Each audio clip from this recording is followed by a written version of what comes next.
let's talk about the laws of nature, that unwritten volume.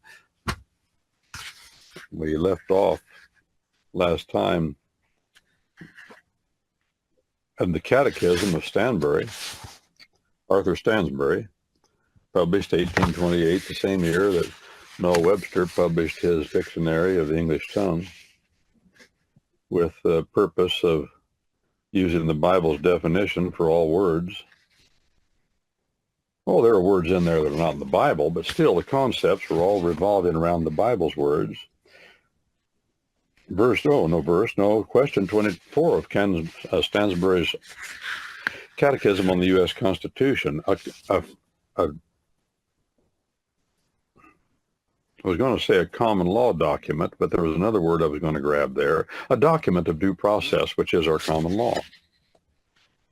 What do I mean? What do we mean that we obeyed the laws of England when our colonies were here? I mean that she was compelled to consent. I mean that she was compelled to consent that all these colonies, the 13 original colonies, which had before been governed by laws made for them by her, that's England, should after that we have liberty to make laws for themselves, after that have liberty to make laws for themselves and obey her no more. Obey who? England.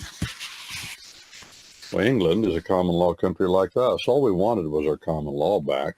That's what we wanted. Oh, we had it. They were trying, well, you can't get rid of it. They were trying to stop us from using it by trying to bring everything into admiralty jurisdiction, which is a law of the city jurisdiction, a proper jurisdiction when applied to ships on the high seas and sailors manning those ships. And I'd said before, I repeat it again, I was a sailor once. I can tell you for sure, there are no juries on ships.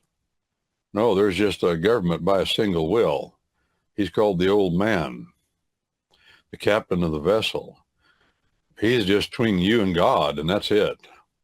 You don't sass him. You don't even touch the ladder that he uses to climb up into his quarters. A young, polished U.S. Marine was standing at the bottom of that ladder, and if you touch the ladder, he went to the brig. You went to the brig, not him. He would too if he let you. You'd both be in there together. And under admiralty law, it's government by a single will. In this case, it would have been the emperor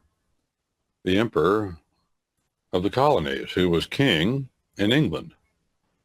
He wasn't king here, he said. He said, I'm emperor here. Well, that made us mad. And we said, shucks, you can do that to those Indians over there in India and Pakistanis and all these Aboriginal tribes you've conquered all over the world, but we're kinfolk. You can't do that to us. We ain't gonna let that happen. Oh, I deal with that constantly. You know, the most bitter fights in the world are between family, kinfolk. Don't ever think it's different. It always has been that way, and it always will. A brother, says the Bible, is born for adversity. Adversity? Yes, adversity. That means adversarial procedure. Yeah. Well, when I have an idea, I want to write it down. I write down lots of ideas. You know, James Madison, called the father of our Constitution, because he was the chief force behind it. He was educated. He wanted, in the worst way, to be a preacher. So he enrolled at George Washington. He was a blue blood from Virginia. He didn't approve of this. Washington said that where Madison enrolled to go to school when he was a young man is a hornet's nest. Why did he say that? Well, it was, that's where the rebellion, not the rebellion, that's not what the right word, the adversity against England began with the president of Princeton Bible College. That time it was called. It was Presbyterian School, and John Witherspoon was the president. He was imported from Scotland to be president of the Presbyterian School there. And he was the leader of the Scottish Enlightenment, the unofficial leader. He signed the Declaration of 76. He was a biblical inerrantist. That means he believed the Bible didn't have any errors, and rightly so. The evidence is clear. He was an intellect and an academician of no mean proportions, unrivaled in the colonies at that time. The man who had been the leader in the colonies, called the greatest mind America ever produced, he was a Presbyterian also, and his name was Jonathan Edwards. You can look him up, Jonathan Edwards. Jonathan died in some derned experiment.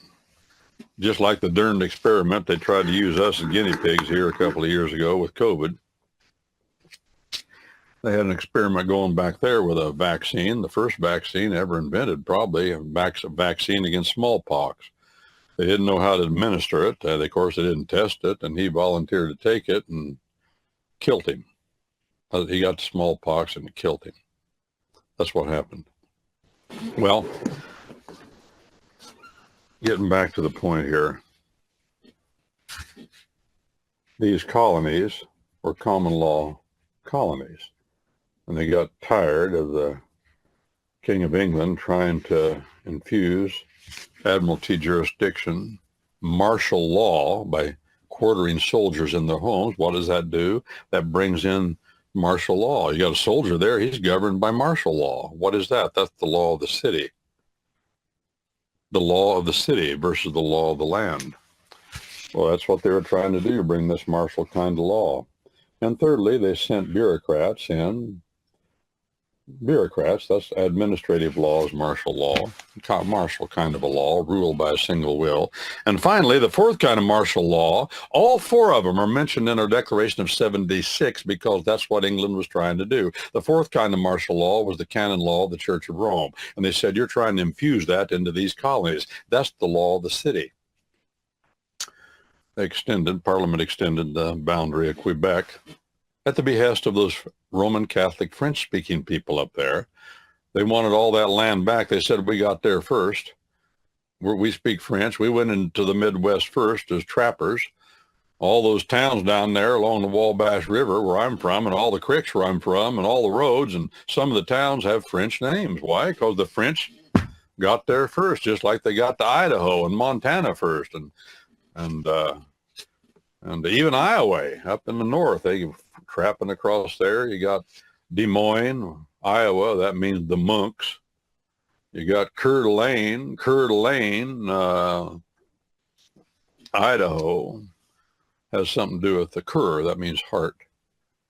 And you got St. Louis. That was settled by the French. St. Louis, that's French.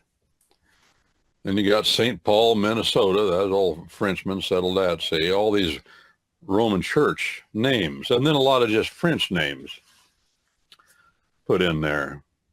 Well, we said we don't want that. We don't want admiralty law. We don't want your martial law in here.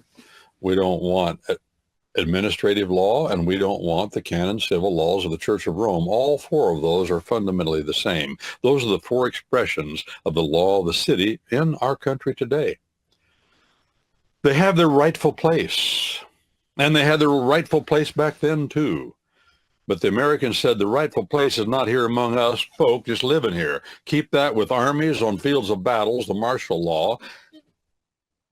Ships on the high seas with sailors, that's the admiralty law. Keep your canon law and your Church of Rome. We don't want it. We don't want it at all, as a matter of fact. That's dangerous to have it in a religious institution, the law of the city, the code of the Roman Emperor Justinian. And then finally, bureaucratic law.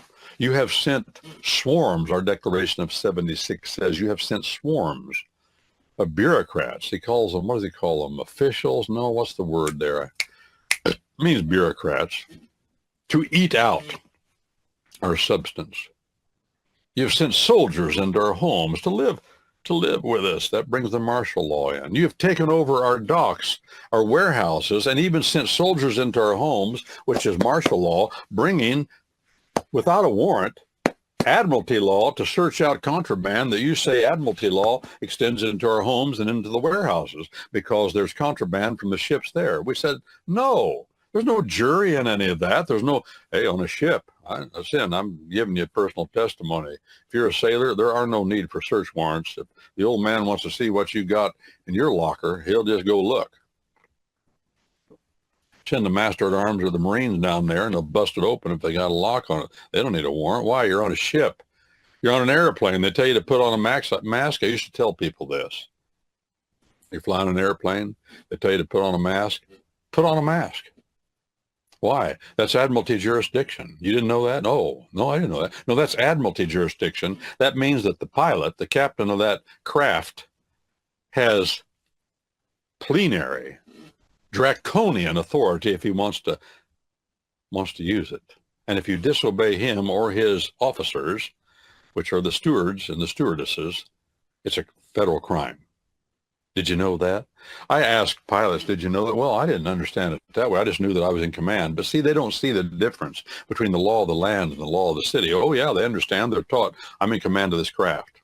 It's a federal law to disobey me or those charged with obeying my orders, the stewards and stewardesses. You're on a ship, it's proper. That you're on an airplane, that's proper Admiralty jurisdiction. Do what you're told. You chose to fly. You didn't have to get on that blasted airplane. That's why a lot of people quit flying. I try not to fly anymore. I just drive. No Admiralty jurisdiction down here on land.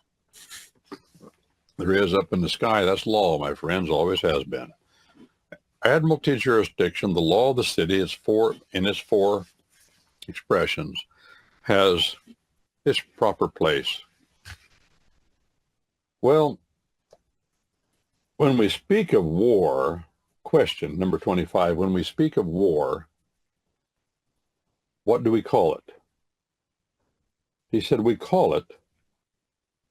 speak of this war with England. What do we call it? We call it the American Revolution. The American Revolution. Is that true? Yeah, we call it that. Is it a revolution? Was it a revolution? Absolutely not. Absolutely not. Under any definition anybody understands. And we'll talk about that in the next session. Right now, Miss Francine's going to play us a song. And we're going to say why, talk about why what we call the American Revolution was not a revolution at all in the history of revolution in modern times from about 1,000 years ago.